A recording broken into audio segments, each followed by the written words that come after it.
tous. Aujourd'hui, je ne savais pas trop de quoi vous parler, pas inspirée. Et ben, des fois, ça arrive. Et je suis tombée sur un vieux carnet de happiness. Et je suis tombée sur cette phrase de Confucius. Toutes les choses ont leur beauté, mais tout le monde ne sait pas les voir. Voilà, donc ça m'a inspirée. Et je me suis dit que je pouvais partir sur cette phrase-là de Confucius pour essayer de comprendre aussi en nous les mécanismes qui peuvent se mettre en place sur le plan émotionnel quand on a des fois l'impression de traverser une crise ou quelque chose qui est difficile aussi à vivre. Alors vous pouvez faire les références à vos vies personnelles évidemment, et puis ça peut être encore une fois professionnel, affectif, ça peut être aussi mondial on est évidemment impacté par tout ce qui se passe. Ça peut être une petite anecdote ou quelque chose de bien plus profond, peu importe. À mon sens, c'est toujours la même chose. C'est pourquoi avant ça se passait bien et je pouvais gérer la situation. Et là, je suis un peu cueillie, on va dire, émotionnellement. Et comment j'interprète les événements, comment la lecture que je vais en donner, et sur le plan émotionnel, comment je vais réussir aussi à gérer ce passage que je peux considérer comme une crise émotionnelle, comme un passage un peu obligé aussi des fois. Et c'est souvent par ce biais-là qu'on arrive aussi à identifier qui nous sommes réellement, parce qu'on n'est évidemment jamais les mêmes du matin au soir, même si quand même on est quand même qui nous sommes, mais on peut aussi se donner la chance et l'opportunité d'évoluer ou d'involuer, parce que c'est comme ça, on n'est pas forcément des êtres qui sommes, comment dire, on n'est pas des menhirs, hein, on bouge, on n'est pas des blocs, monoblocs. Voilà, donc forcément émotionnellement on a l'impression des fois d'être costaud et d'être armé pour vivre certains événements. Et puis pas du tout finalement, ce qui arrive arrive. Et là j'ai une forme de vulnérabilité, de fragilité qui fait que ça sera plus difficile à vivre. Alors j'ai sorti quelques fleurs, mais bon, peut-être que j'en aurai d'autres qui sont sur le côté. Peut-être la première chose, Star of Bethlehem, quand j'ai vraiment le sentiment d'être cueillie. Décidément, j'ai plein de cheveux et des choses qui me grattent partout. J'allais dire, je redis cueillie, mais on parle de fleurs aussi, mais être saisie émotionnellement et être surprise aussi dans le sens où je suis un peu aussi sous l'effet indésirable de ce que je ressens en fait. Alors souvent on parle de Star of Bethlehem comme un choc, donc ça peut être même proche du chagrin, de la tristesse, de quelque chose qui va être vécu comme une transformation, une transformation dans le sens où ça va transformer tellement mon émotionnel que j'aurai l'impression d'être des fois même sous une forme de sidération et de quelque chose qui va tellement me perturber que je peux être aussi bloquée et inhibée dans mon émotionnel. Star of Bethlehem, alors on peut l'associer aussi à l'arnica, hein, j'en parle souvent aussi d'Helichrysum italicum, de l'hélicryse italienne en huile essentielle. C'est vraiment celle qui va nous apporter ce réconfort et ce besoin aussi de se réconcilier avec ces parts de tristesse en nous et qui sont figées et bloquées. Voilà, comment dire, quand on apprend quelque chose ou quand on vit une situation qui nous bouleverse émotionnellement, souvent on parle de choc émotionnel, et donc ça peut cristalliser en nous aussi ces instants-là, cristalliser dans le sens arrêter dans le temps pour moi. Hein. C'est comme si il y avait aussi peut-être des télescopages aussi d'autres émotions déjà vécues de la sorte, peut-être qui peuvent carrément revenir en mémoire, c'est-à-dire quand un choc est vécu, ou en tout cas on le prend comme quelque chose comme ça. Alors des fois ça peut être un choc d'une situation auquel on n'a pas eu le temps de faire face, hein, parce que pour le coup on est vraiment choqué par ce qu'on entend, par ce qu'on voit, par ce que l'on vit. Mais des fois c'est aussi des résurgences aussi de chocs émotionnels qui ont été vécus dans d'autres espace-temps de nous-mêmes. Alors ces espace-temps, ça peut être de nos âges différents ou de situations aussi différentes. Hein. C'est pas forcément une réplique à proprement parler de ce que j'ai vécu, mais en tout cas que moi j'interprète comme quelque chose qui peut ressembler à une émotion déjà connue. Et donc ces chocs-là successifs qui, mis à bout, peuvent des fois justement être coupé, tari, coincé quelque part dans notre espace, soit mental, émotionnel ou même corporel, hein, parce que j'ai souvent parlé de ces ostéopathes ou ceux qui sont dans le corporel, comme les chiropracteurs, etc., qui vont pouvoir aussi des fois déceler dans le corps des maux émotionnels qui sont complètement figés en fait, puisqu'il y a des traces, alors soit d'accidents corporels bien sûr, des accidents de la vie aussi, des accidents de l'âme, des accidents affectifs qui font que voilà, ça ressort en fait. Et tout ça, mis bout à bout, des fois ça nous fait ressortir aussi de nos situations émotionnelles qui n'ont pas pu être vécues à l'époque avec une compréhension particulière. Peut-être qu'on n'avait pas les clés, peut-être qu'on n'avait pas les outils, peut-être qu'on n'avait pas toute la vision de la compréhension aussi de la situation.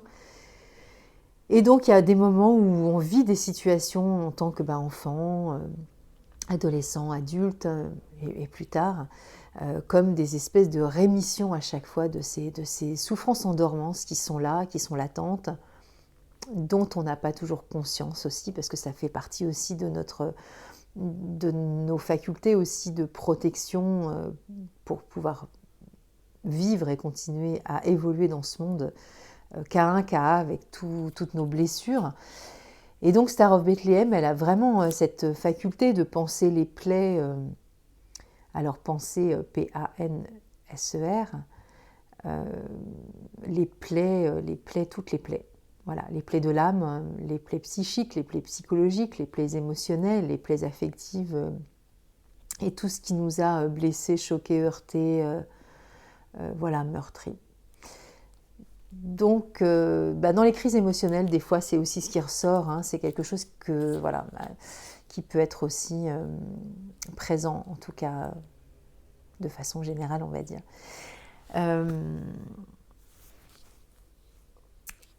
Quelquefois, quand on vit des crises aussi, on peut avoir tendance aussi à ressasser ce moment-là précis. Et voilà, la vie nous propose forcément de vivre quelque chose qui, peut-être de façon inconsciente aussi, que nous co-créons avec elle pour peut-être aussi la dépasser, cette crise. Et c'est toujours l'opportunité pour nous forcément d'évoluer, c'est ce que je disais au début. Et c'est ça qui est le plus difficile, c'est aussi de l'accepter. Et donc Star of Bethlehem, elle est là aussi pour faire le jeu de l'acceptation aussi. Et au-delà justement de cet intellect et de cette rumination mentale et qui fait qu'on est dans ce versant de on va dire ce décortiquage de la situation ou de ce qu'on a l'impression d'avoir déjà vécu ou ce qu'on a déjà vécu et qu'on va déjà mettre bout à bout avec toutes les argumentations qui vont aller avec, les discussions, tout ce qu'on peut remettre en question. Alors après, ça peut aller décliner évidemment sur d'autres émotions, mais souvent la présence du cerveau dans ces moments-là est quand même assez active. Bon, après, White Chestnut, je crois que vous l'avoir déjà dit, c'est la 2e vente mondiale, donc je pense qu'on est de toute façon constitués, les humains, avec cette part de nous qui envahit tout l'espace en fait de qui nous sommes, c'est-à-dire qu'on n'est pas dans la sérénité de l'acceptation, de l'accueil de ce que nous vivons dans la crise, parce que déjà c'est difficile, déjà on s'en prend plein la poire entre guillemets, avec Star of Bethlehem, on se dit je vais être aussi plutôt dans l'accueil et l'acceptation de ce qui se passe, et après quand le mental, le cerveau se joue de toutes ces situations à ressasser en permanence tout ce qui a été et tout ce que nous vivons à l'instant T, ou tout ce qui a déjà été vécu et qui est la mémoire qui est réactivée par rapport à ça, et bien forcément ça ne nous laisse pas la capacité aussi d'avoir des fois une forme de distanciation aussi face à l'événement, et d'être dans la sérénité aussi pour accueillir ce qui est, sans cogitation, sans interprétation aussi, parce que souvent on a tendance à interpréter les événements, évidemment encore une fois avec le filtre de nos émotions, de ce que nous avons vécu et déjà des blessures antérieures. Donc évidemment s'il y a une blessure là et que ça se réactive par une autre situation, c'est très compliqué de faire abstraction aussi de tout ce qu'on a déjà eu emmagasiné ou classé ou rangé ou camouflé ou mis sous le tapis. Et donc quand ça remonte, forcément, ça se déploie Alors ça se déploie, je dis ça, mais ce n'est pas le cas de tout le monde, parce qu'évidemment, il y a 38 émotions, il y a 38 fleurs, et il y en a d'autres encore.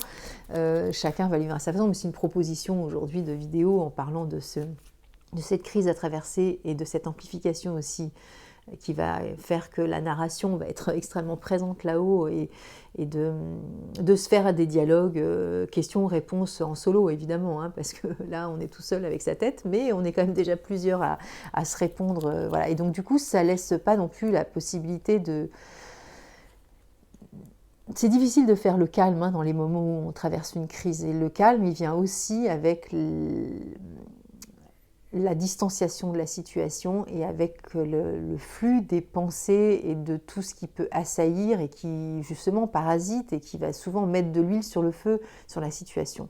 Alors qu'il y a des moments, ça peut se passer de façon différente quand on est moins enclin aussi à être envahi et obsédé par ce qu'il se passe et peut-être même carrément de le tourner en boucle dans sa tête. Donc faire le calme, c'est ok. Et puis des fois on peut se replier aussi par crainte. Donc ça c'est Mimulus. Mimulus qui va nous parler aussi de ces peurs qui sont souvent présentes aussi. La peur aussi de recommencer, une plaie béante qui se réouvre, ou de recontacter ou recontracter la souffrance qui va avec la crise. Parce que c'est pas confortable forcément une crise, c'est un moment d'opportunité pour nous bien sûr d'évoluer, de changer, de transformer, de regarder différemment, de comprendre différemment, de s'observer aussi, d'apprivoiser aussi nos propres émotions et de savoir qui on est dans cette situation-là, parce que des fois on peut se surprendre aussi à s'observer de façon différente face à un événement auquel on n'avait pas prévu de faire face. Des fois, on prend à bras-le-corps et à bras-le-cœur et c'est welcome. Et puis, des fois, on peut être très surpris aussi de nos émotions, de nos réactions, de nos comportements, de notre impulsivité aussi à réagir avec des réponses qui peuvent être extrêmement déroutante. Alors je parle d'impulsivité, je peux parler d'impatience, bon je ne sais plus où elle est, mais voilà, elle est là. Voilà, l'impatience, ça peut être un type de réaction qui peut être extrêmement...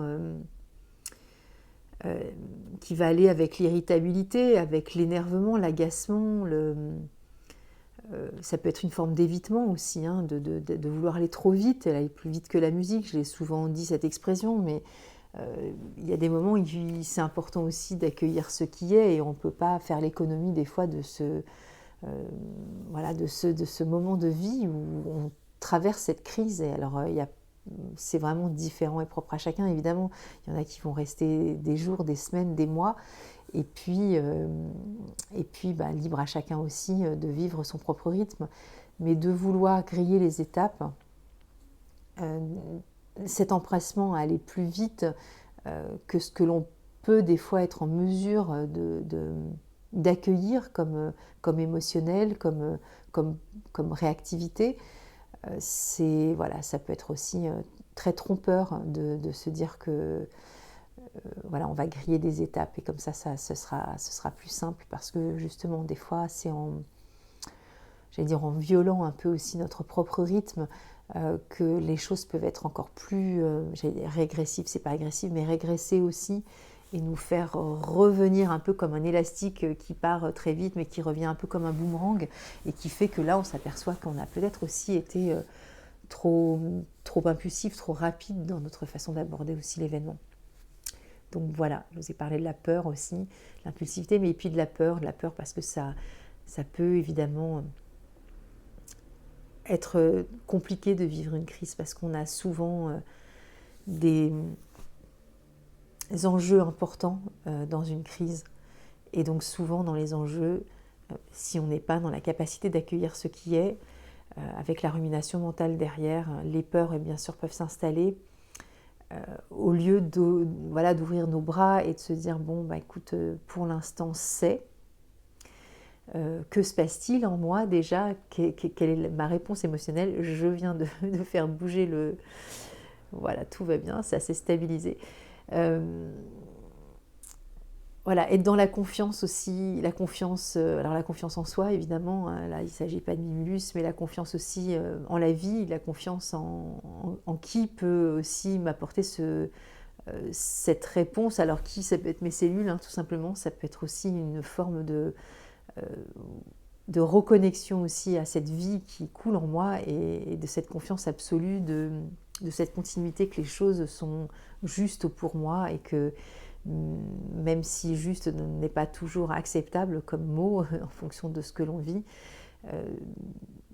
juste dans le sens où ça s'est justement jamais arrêté et que ça évolue et donc dans l'évolution, je vais pouvoir y trouver une forme d'apaisement, une forme de réponse et avec ce rythme du temps qui est encore une fois propre à chacun, mais des fois on a besoin aussi de passer par des situations qui sont plus ou moins douloureuses pour comprendre et on a des fois la tête dure hein, et on a tous besoin des fois de repasser dans plusieurs événements qui sont complexes pour pouvoir aussi changer notre regard, notre état d'esprit, nos prises de conscience, nos mécanismes qui sont des fois limitants, qui sont aussi enseignants dans l'exploration de cette limite nous offre aussi comme opportunité et d'y voir un peu plus clair, parce que dans toutes ces limites, il y a toujours une partie lumineuse, une partie qui nous rappelle qu'on a pu développer aussi plein de ressources. Et ces ressources, elles sont toujours à disposition, seulement dans ces moments de crise, on a tendance à les occulter, à ne plus les voir et à être embrouillé justement dans ce passage de la crise et de faire le focus dans cette crise-là et de complètement oublier et occulter toutes les